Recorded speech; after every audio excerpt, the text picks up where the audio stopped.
ముందు షాట్‌లో నయాగరా రాత్రి ఎలా ఉంటదో చూసాం గదా! ఇప్పుడు పొద్దున ఎలా ఉంటదో చూద్దాం. అది కూడా చాలా దగ్గరలో. దానికోసం కార్ పార్క్ చేసేసి బస్ ఎక్కేసాను. బస్ ఎక్కేసి డెస్టినేషన్‌కెళ్ళిపోయాను. కానీ నయాగరాని ఇలా కాదండి, చాలా దగ్గరగా చూద్దాము ఇవాళ. దీనికోసం లోపలికెళ్ళి ఫస్ట్ పాస్ తీసుకోవాలి. నేను అడ్వెంచర్ ప్లస్ పాస్ బుక్ చేశాను.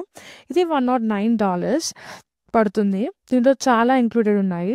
దాంట్లో ఫస్ట్ వన్ వచ్చేసి journey behind the fall pool, aero car, white water walk, fall conservative, floral show house, power house, bus free parking. ఇదే అండి ఆ పాస్ తీసుకొని ముందైతే మనం జర్నీ బిహైండ్ ద ఫాల్స్‌కి వెళ్ళిపోదాము. ఇది రోడ్ మ్యాప్ మొత్తం. వచ్చేసాము. ఇక్కడ ఫస్ట్ మనకి రెయిన్ కోట్ ఇస్తాడు. రెయిన్ కోట్ వేసుకొని లైన్‌లో రెడీగా ఉంటే ఎలివేటర్‌లో మనల్ని తీసుకెళ్తాడు.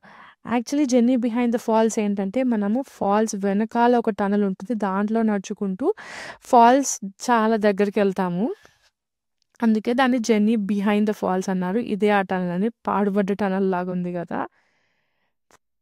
కానీ ఎక్స్‌పీరియన్స్ మాత్రం బావుంది. మధ్య మధ్యలో ఇలా ఫాల్స్‌ని చూడొచ్చు. అది వెనకాల నుంచి. మనం ఇక్కడ టనెల్‌లో చూసే ఫాల్స్ ఇది వెనకాల నుంచి. నెక్స్ట్ పార్ట్‌లో అసలైన ఫాల్స్ చూసేద్దాం. బాయ్.